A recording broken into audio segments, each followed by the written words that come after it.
The twin suns of Kepler 44 to be painted the morning sky in shades of amber and rose as Zara Chen Martinez knelt among her prized Terran tomatoes. Her greenhouse stood like a crystal cathedral in the endless golden grasslands, the only human structure for hundreds of kilometers in any direction. She had chosen this isolation deliberately after the war ended, seeking peace among growing things rather than the politics and paranoia that still gripped human space. Her weathered hands moved with practiced care as she checked each plant for signs of the blight that had been creeping through her crops. At 32, Zara had spent more years among plants than people, and she preferred it that way. The greenhouse was her sanctuary, filled with Earth species that shouldn't have been able to survive on this alien world but thrived under her patient care. A soft thud from the eastern wall made her freeze, not the usual sound of settling metal or wind against the structure. Something had hit the outer wall deliberately. Zara wiped her hands on her work apron and moved cautiously toward the sound, her boots silent on the soft-growing medium that carpeted the greenhouse floor through the translucent wall panels. She glimpsed a flash of deep blue skin and silver hair. Her breath caught in her throat. Valorians here, on her world, when their species had been at war for the past 5 years. The peace treaty was barely 6 months old. Most humans still considered any Valorian contact to be a death sentence. She should have activated her emergency beacon immediately, should have sealed the greenhouse, and waited for the military to arrive. Instead, she found herself opening the outer door and stepping into the crimson dawn light. The Valorian female lay crumpled against the greenhouse wall, her breathing shallow and labored. She was tall and elegant, even in her injured state, with the distinctive silver markings that traced intricate patterns across her blue skin. Her clothing was torn and stained with a luminescent fluid that Zara recognized as Valorian blood from her xenobiology studies, cradled protectively. In the alien woman's arms was a child, perhaps 5 or 6 years old by human standards. The little one's skin showed the same blue coloration, but was unmarked by the silver patterns that would develop with maturity. Large, intelligent eyes the color of deep ocean water stared up at Zara with a mixture of fear and curiosity. The assault Valorian's eyes fluttered open, revealing irises like liquid starlight. When she saw Zara, she tried to push herself upright, her body trembling with the effort. Her voice, when she spoke, was like music played on crystal bells, though strained with pain. "Please," she whispered in accented but clear standard. "My child, the harvesters. They destroyed everything. We have nowhere else." Zara's heart clenched at the desperation in that voice. She knew about the harvesters' massive automated mining and terraforming machines left over from the war. They were supposed to have been shut down when the treaty was signed, but reports kept coming in of rogue units still operating in remote sectors, destroying anything in their path. "I'm Thiva," the alien woman continued, her voice growing weaker. "This is Nexus. We've been running for days. I cannot go much further." Zara looked down at the pair, her mind racing. Everything she had been taught about first contact protocols screamed at her to maintain distance, to call for backup, to treat any alien contact as potentially hostile. But looking at the exhausted mother clutching her child, all she could see was a being in desperate need of help. "I'm Zara," she said softly, making her decision. "Can you walk? We need to get you inside before anyone sees." Thiva nodded weakly, and Zara helped her to her feet, supporting most of her weight. The Valorian woman was lighter than expected, her bones hollow like a bird's for easier movement in her species' lower gravity homeworld. Nexus walked close beside them, one small hand clutching Zara's work apron while the other maintained contact with their mother. Inside the greenhouse, Zara guided them to the small living area she had built in the rear section. It was simple but comfortable, with a bed, a food preparation area, and a compact medical station. She helped Thiva settle onto the bed while Nexus perched nervously on a nearby chair, watching every move. "Let me see your injuries," Zara said gently, activating the medical scanner. The Valorian physiology was different from human, but the basic principles of trauma care were universal. Thiva had several deep lacerations along her left side, and what appeared to be energy burn marks on her shoulder. As Zara began cleaning the wounds, Thiva's hand suddenly gripped her wrist. The touch sent an unexpected jolt through Zara's nervous system, not painful but startling in its intensity. "Why are you helping us?" Thiva asked, her starlight eyes searching Zara's face. "Your people and mine. We have been enemies." Zara paused in her work, meeting that penetrating gaze. "Because you needed help," she said simply. "Because your child was afraid. Because I'd rather be wrong about taking a risk than wrong about walking away." Something shifted in Thiva's expression, subtle softening that made her alien features suddenly, breathtakingly beautiful. "You are not what I expected from a human," she murmured, as Zara continued treating the wounds. She found herself stealing glances at her patients. Nexus had relaxed somewhat and was examining the various earth plants with evident fascination, occasionally asking questions in their musical language that Thiva would quietly translate. "They want to know if the red fruits are safe to eat," Thiva explained. "Indicating the tomatoes? Very safe," Zara smiled. Plucking a ripe cherry tomato and offering it to the child, Nexus took it hesitantly, sniffed it carefully, then bit into it. Their face lit up with delight at the sweet tart flavor. For a moment, the greenhouse was filled with something Zara hadn't experienced in years, the warmth of shared company, of caring for others who needed her. It was dangerous, potentially catastrophic, for all of them, if they were discovered. But as she watched Nexus smile and felt Thiva's grateful gaze upon her, Zara knew she had made the only choice she could live with. Outside, the twin suns climbed higher into the alien sky, and somewhere in the distance, the sound of mechanical harvesters continued their relentless advance across the galaxy. But inside the greenhouse, surrounded by growing things and unexpected guests, Zara felt something she thought she had lost forever, beginning to bloom again. 3 days had passed since Thiva and Nexus arrived at the greenhouse, and Zara found herself settling into a routine she never could have imagined. Each morning, she would check Thiva's healing wounds while Nexus explored the greenhouse with boundless curiosity. Their small hands gentle with every plant they encountered, Thiva's recovery was remarkable. Valorian physiology included accelerated healing factors that Zara found fascinating from a scientific standpoint. But it was the emotional healing she witnessed that truly captured her attention. The rigid wariness that had marked Thiva's every movement was gradually giving way to something softer, more open. "Your child is remarkable," Zara said, as she changed the dressing on Thiva's shoulder wound. They had established a comfortable morning ritual of medical care followed by shared meals. Nexus was currently outside the greenhouse, chasing the small butterfly-like creatures that nested in the native grass. "Nexus sees beauty, where others see only strangeness," Thiva replied, her voice warm with maternal pride. "It is a gift, though sometimes I fear it makes them too trusting." Zara's hand stilled on the bandage. "Is that what you think about me? That they're too trusting?" Thiva's fingers brushed against Zara's hand, that same electric sensation sparking between them. "No," she said quietly. "I think my child recognizes something in you that I am only beginning to understand. Myself."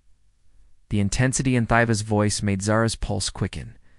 She finished securing the bandage, very aware of how close they were sitting, of the warmth radiating from Thiva's skin, and the way her silver markings seemed to shimmer in the greenhouse's filtered light.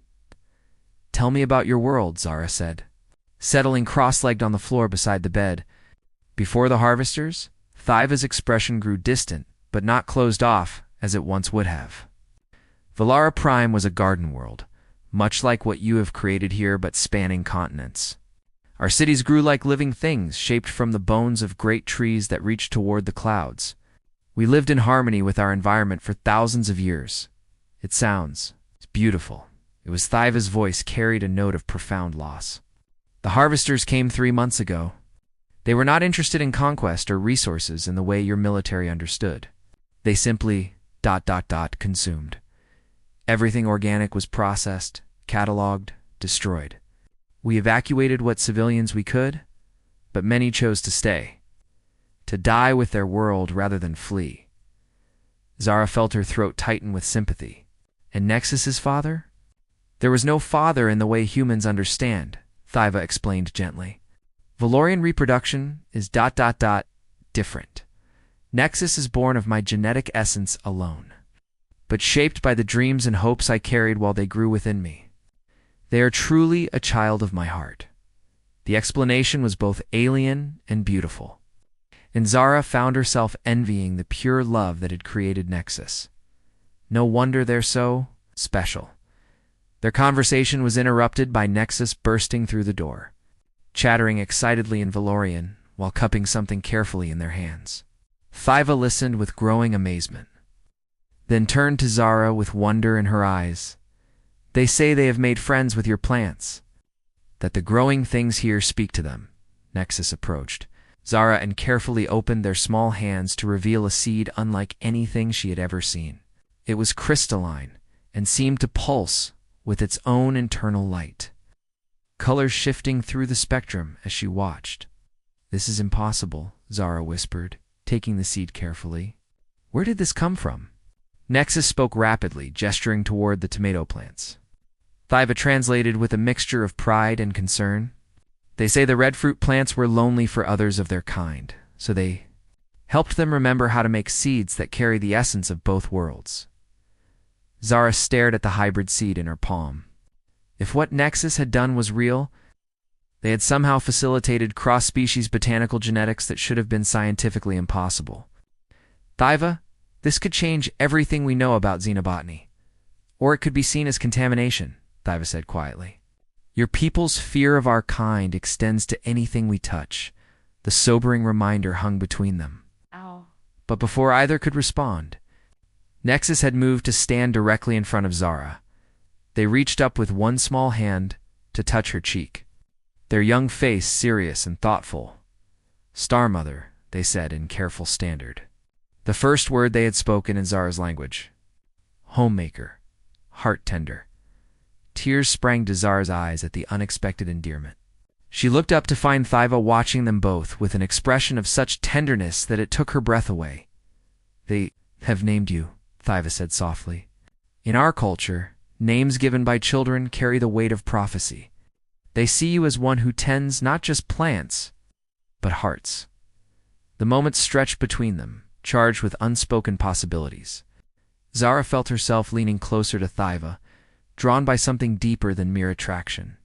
It was recognition, as if some part of her that had been sleeping was finally awakening. Thyva, she began, then stopped as the distant sound of engines broke the silence. All three of them froze, listening. The sound was definitely mechanical, growing louder. Not the agricultural drones that occasionally passed overhead, but something larger, more purposeful. Thyva was on her feet instantly. Her body coiled for action despite her recent injuries. Harvesters, she asked, her voice tight with controlled fear. Zara moved to the greenhouse's sensor array, her fingers flying over the controls. No, she said, her stomach sinking as she read the display. Human patrol craft. Military. They had perhaps 10 minutes before the patrol reached the greenhouse. Zara's mind raced through possibilities, none of them good. If they found Thyva and Nexus here, there would be no chance to explain, no opportunity for mercy. The peace treaty was too fragile. Prejudice is too deep. There's a storage cellar beneath the greenhouse, she said quickly. It's shielded and temperature-controlled for seed preservation. You can hide there. And if they search? Thyva asked, already gathering Nexus close to her. They won't have cause to. If I handled this right? Zara's voice was steady, but her hands shook as she activated the hidden entrance to the cellar. I'm just a botanist living alone, working on agricultural projects. Nothing suspicious. As Thyva and Nexus prepared to descend into the narrow space, Thyva caught Zara's hand. If something goes wrong, nothing will go wrong, Zara said firmly, though her heart was racing. I won't let anything happen to either of you.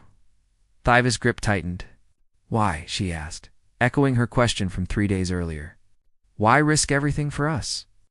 Zara looked into those starlight eyes and felt the truth settle in her chest, like a weight and a wings both. Because somewhere in the last 3 days, you and Nexus became my family, and I protect my family. The confession hung between them for a heartbeat before Thyva leaned forward and pressed her lips gently to Zara's forehead. A gesture that felt both blessing and promise. "Until we meet again?" "Star Mother," she whispered, using Nexus's name for her. Then they were gone. Hidden beneath the greenhouse floor, and Zara was alone again for the first time in 3 days. But she carried their presence with her like warmth in her chest as she prepared to face whatever challenges the approaching patrol might bring. Commander Dex Corrin stepped out of his patrol craft with the measured precision of a man accustomed to finding exactly what he was looking for. His uniform was crisp despite the long flight, his gray eyes cold and calculating as they swept across Zara's isolated homestead. Behind him, 2 junior officers flanked the craft, hands resting casually on their weapons. Zara forced herself to breathe normally as she emerged from the greenhouse to greet them. She had changed into her cleanest work clothes and tied her hair back neatly, trying to project the image of a dedicated but harmless scientist. Her heart hammered against her ribs, but her hands remained steady. "Commander," she said with a polite nod, "this is unexpected. Is there something I can help you with?" Corrin's thin smile never reached his eyes. He was perhaps 45, with the lean build of a career military officer and the predatory stillness of a hunter. Everything about him radiated controlled menace. "Dr. Chun Martinez, isn't it?" "I'm Commander Corrin, Frontier Security Division. We're conducting routine surveys of outer settlements. Checking for ... irregularities." The way he said irregularities made Zara's skin crawl. But she maintained her pleasant expression. "Of course, though I have to say it's quite isolated out here. I haven't seen another soul in weeks." "Yes. That's exactly what makes these remote locations so ... interesting." Corrin began walking toward the greenhouse, his keen eyes taking in every detail. Amazing what can hide in places people think no one is watching. Zara fell into step beside him, fighting the urge to glance toward the hidden cellar entrance. "Well, there's not much to hide here except some very stubborn tomato blight and my ongoing battle with the local soil chemistry." She launched into a detailed explanation of her botanical work, using technical language and genuine enthusiasm to paint herself as exactly what she appeared to be, a passionate scientist absorbed in her research. But Corrin's attention seemed focused on other things. "Interesting. Air filtration system you have," he observed as they entered the greenhouse. "Very sophisticated for a simple agricultural facility. The atmospheric composition here is challenging for earth plants," Zara explained, though her pulse quickened. "I needed precise environmental controls to maintain stable growing conditions." Corrin nodded thoughtfully, but his eyes were scanning the interior of the greenhouse with uncomfortable intensity. He paused near the area where Thyva had first rested, and Zara's breath caught as she noticed a small stain on the floor that she had missed in her hasty cleaning. "What's this?" Corrin knelt and touched the spot with one finger. When he raised it, a faint luminescent residue glowed on his fingertip. Zara's mind raced. "Nutrient solution," she said quickly. "Some of the enhanced fertilizers I use have bioluminescent markers to help track distribution patterns." It was a reasonable explanation, and for a moment she thought Corrin might accept it. But his smile grew sharper, more predatory, fascinating. "I'd love to see a sample of this particular fertilizer. For my report, you understand." The request was clearly a trap. But before Zara could formulate a response, a soft sound drifted up from below their feet. It was barely audible, possibly just the building settling. But Corrin's head snapped toward the source with predatory focus. "What was that?" he asked, his hand moving to his weapon. "Storage compressors," Zara said, her mouth dry. "The cellar systems cycle periodically to maintain proper preservation conditions for my seed stock." Corrin stared at her for a long moment, then smiled that cold smile again. "I'd like to see this cellar of yours, Doctor." There was no refusing without arousing even more suspicion. Zara led him to the concealed entrance, her hands surprisingly steady as she activated the opening mechanism. The narrow stairs descended into darkness. She prayed that Thyva and Nexus had found adequate concealment in the shadows below. Corrin descended first, his weapon now openly drawn. Zara followed, her heart pounding so hard she was certain he must hear it. The cellar was exactly as she had described, rows of climate-controlled storage units, preservation equipment, and containers of seeds from dozens of worlds. For several agonizing minutes, Corin prowled through the space, while Zara provided explanations for every piece of equipment, every stored sample. She caught no sign of Thyva and Nexus, which either meant they were perfectly hidden or she forced herself not to think about the alternatives. Quite an impressive operation, Corin said finally as they climbed back up to the main level. Though I have to wonder what someone with your qualifications is doing buried out. You're in the middle of nowhere. I prefer the quiet, Zara replied. Fewer distractions from the work, or fewer witnesses to what you're really doing. The accusation hung in the air between them. Zara met his gaze steadily, letting just enough indignation color her voice to seem genuine. Commander, I'm not sure what you're implying, but I'm a licensed xenobotanist conducting legitimate research under proper colonial authority permits. If you have specific concerns about my work, I'm happy to provide documentation. Corin studied her for another long moment, then holstered his weapon. That won't be necessary, Doctor. For now, he moved toward the exit, then paused. Though I should mention we've had reports of rogue Valorian elements in this sector, survivors from the Harvester incidents, possibly hostile. If you encounter anything ... unusual, you'll report it immediately, won't you? Of course, Zara said, hoping her voice sounded steadier than she felt. After Corin and his officers departed, Zara waited a full hour before opening the cellar again. She found Thyva and Nexus huddled in a narrow space between two storage units, the child trembling with suppressed fear while Thyva held them protectively. Are they gone? Thyva whispered. Yes, but this changes everything, Zara said, as she helped them out of their hiding place. That man suspects something. He'll be back, and next time, he might bring more resources. Thyva's expression was grim. We should leave. We've put you in enough danger.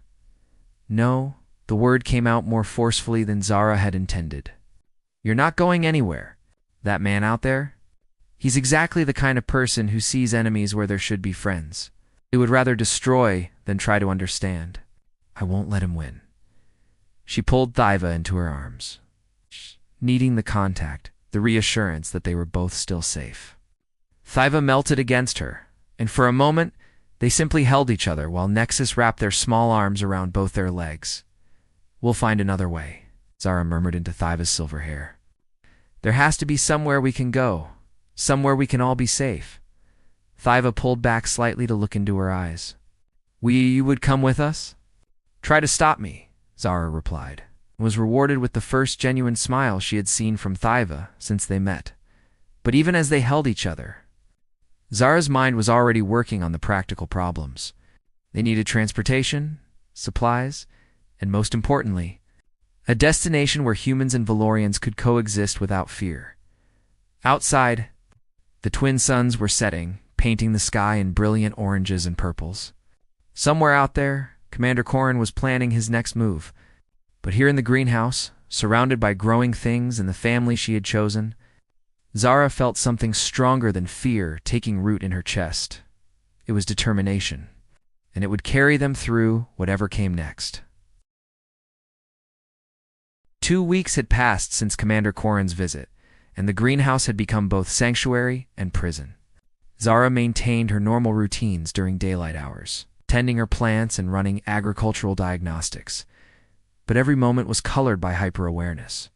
She cataloged every sound, every shadow, every deviation from normal that might signal discovery. Thyva and Nexus had adapted to their concealment. With grace that broke Zara's heart, during the day, they remained in the hidden cellar or the greenhouse's most secluded areas, moving like ghosts through their temporary home, only in the evening hours, when Zara was certain they were unobserved. Could they emerge fully into the light? It was during these precious evening hours that Zara discovered the depth of her feelings for both of them. Nexus had claimed a corner of the greenhouse for their own projects, somehow coaxing new growth from seeds that had been dormant for years. They chattered constantly in their musical language, occasionally switching to standard to share excited observations with Zara. Thiva had become something more precious than Zara had words for. They worked together in comfortable harmony, Thiva's intuitive understanding of plant biology complementing Zara's scientific training. But it was the quiet moments that meant the most: shared meals, soft conversations in the filtered evening light, the gradually increasing touches that spoke of growing trust and attraction. Tonight was different. Storm systems were moving across the sector, providing natural interference for any surveillance equipment Corin might have deployed. For the first time in weeks, they could speak freely without whispered caution. "Show me," Thiva said softly, settling beside Zara on the small couch she had arranged near the tomato beds. "Show me how your people express affection."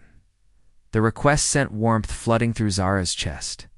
She turned to face Thiva fully, taking in the elegant lines of her face.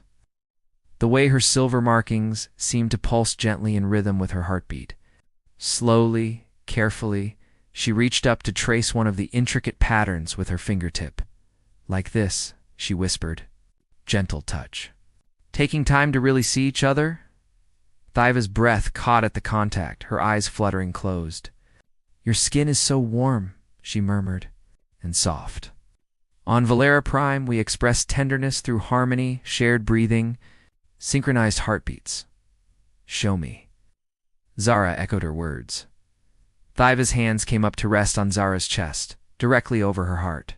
"Match my rhythm," she said softly, her own breathing slowing to a deep, measured pace. Zara found herself falling into the pattern, her heartbeat gradually synchronizing with Thiva's. The sensation was unlike anything she had ever experienced, an intimacy that went deeper than physical touch, as if their very life forces were speaking to each other.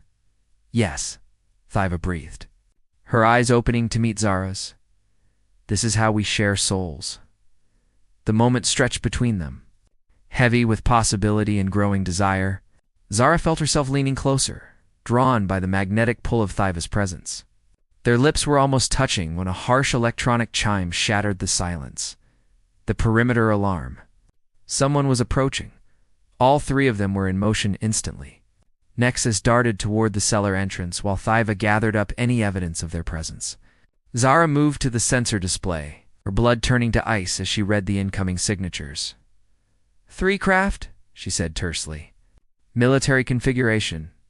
It's Corin, and he's brought reinforcements." Thiva's face had gone pale, her silver markings pulsing rapidly with distress. "How long until they arrive?" "Minutes. Maybe less." Zara's mind raced through options, all of them bad.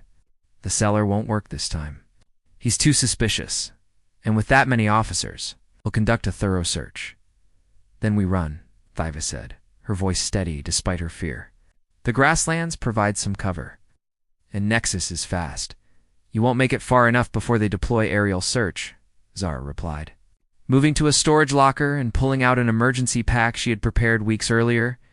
"But there's another option." She led them quickly to a section of the greenhouse she had never shown them before, where a narrow maintenance tunnel connected to the underground irrigation system. It was cramped, barely wide enough for an adult to crawl through. But it led to an old survey station 2 kilometers away. "The tunnel connects to the abandoned research site," she explained rapidly as she opened the concealed entrance. "There's an old transport vehicle there, probably still functional. You can use it to reach the northern settlements." Thiva stared at her with growing comprehension and horror. "You're not coming with us? Someone needs to delay them. Throw them off your trail. If they find the greenhouse empty, they'll know you escaped and start tracking immediately." "No." Thiva's voice was fierce, desperate. "I won't leave you to face him alone." The sound of vengeance was growing louder. Zara could see lights approaching through the evening gloom. She grabbed Thiva's face in her hands, memorizing every detail. "You have to protect Nexus. That's what matters most." Before Thiva could protest further, it was desperate and hungry, filled with all the love and longing she hadn't yet found words to express. Thiva responded with equal intensity, their synchronized heartbeats now racing together.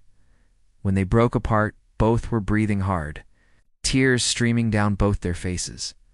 This isn't goodbye, Zara whispered fiercely. Find a way to contact me when you're safe. We'll figure out the rest together. Promise me, Thiva said, her hands fisted in Zara's shirt. Promise me you'll find a way to survive this. I promise. Nexus appeared at Thiva's side, their young face grave with understanding beyond their years. They pressed something small and warm into Zara's hand, another of their miraculous hybrid seeds. For remembering, they said in careful standard. For growing hope. Then they were gone, disappearing into the narrow tunnel just as the first of Corin's craft touched down outside. Zara sealed the entrance and moved quickly to arrange evidence of a normal evening, a half-finished meal, an open botanical journal, her regular clothing scattered carelessly.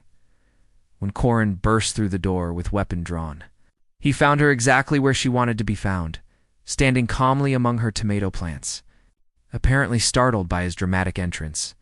"Commander," she said, letting just the right amount of confusion and irritation color her voice. "This is the second time you've arrived unannounced. I'm beginning to think you don't trust me." Corin's eyes swept the greenhouse with predatory intensity, searching for any sign of what he clearly expected to find. "Where are they, Doctor?" "Where's who?" Zara asked, though her pulse was racing. "Commander, I really don't understand what you're looking for." For the next hour, Corin and his team tore through her home with ruthless efficiency. They found nothing, because there was nothing to find. But Zara could see the frustration building in Corin's face, the dangerous edge of a hunter who knew his prey was close, but couldn't locate it. "You're protecting them," he said finally, his voice low and menacing. "I know it, and you know I know it. This little charade won't last forever. I protect my plants, Commander. That's all." Corin stepped closer, close enough that she could smell the bitter metal of his uniform, feel the cold hostility radiating from him. "When I find them, and I will find them, I'll make sure you understand exactly what harboring enemy aliens costs." But as he spoke, Zara felt the warm weight of Nexus's seed in her pocket and remembered the taste of Thiva's kiss. Whatever Corin might do to her, he had already lost the most important battle. Love had taken root in the most unlikely soil. It would find a way to grow. 3 months had passed since that terrible night, and Zara had begun to believe she might never see Thiva and Nexus again. Corin had made her life a carefully orchestrated hell. Random inspections, communications monitoring, restrictions on her movement that kept her effectively trapped at the greenhouse. He was waiting for her to break, to make some mistake that would confirm his suspicions, but Zara had learned patience from her plants. She tended her tomatoes, conducted her research, and waited for the seed Nexus had given her to show her what it wanted to become. The breakthrough came on a morning when the twin suns rose through crystal-clear skies. The hybrid seed, planted in specially prepared soil that combined elements from both Earth and Valorian growing medium, finally germinated. What emerged was unlike anything in the botanical literature, a plant that seemed to shimmer between dimensions, its leaves catching light that wasn't quite visible to human eyes. As Zara knelt to examine the miraculous seedling, she heard a soft sound behind her. She turned to find Thiva standing in the doorway of the greenhouse, almost exactly as she had appeared that first morning. But this time she wasn't injured or desperate. She was radiant. Star Mother. Nexus burst from behind their mother and launched themselves into Zara's arms. The child had grown in their months apart, their silver markings beginning to develop in delicate traceries along their temples. Zara held them both, tears streaming freely down her face. "How?" "Corin has been watching." "Corin is gone," Thiva said softly, settling beside them in the dirt without concern for her traveling clothes. "Recalled to headquarters for disciplinary action. It seems someone reported his harassment of civilian scientists, his abuse of authority in pursuing personal vendettas. Someone." Thiva's smile was mysterious. Perhaps someone who had contacts in the colonial authority, who understood how to navigate human bureaucracy when necessary. They talked through the morning, sharing the stories of their separation. Thiva and Nexus had found refuge with a group of mixed-species settlers in the Northern Territories, humans and Valorians and others who had chosen cooperation over conflict. They had built something new there, something that offered hope for the future. "We want you to come with us," Thyva said as they sat among the plants. Nexus contentedly examining the hybrid seedling that had sprouted from their gift. "There's a place for you there, for your work. For us." Zara looked around at the greenhouse that had been her world for so long. It would be hard to leave, but the space felt different now. What had once been a refuge from the world had become a staging ground for something larger.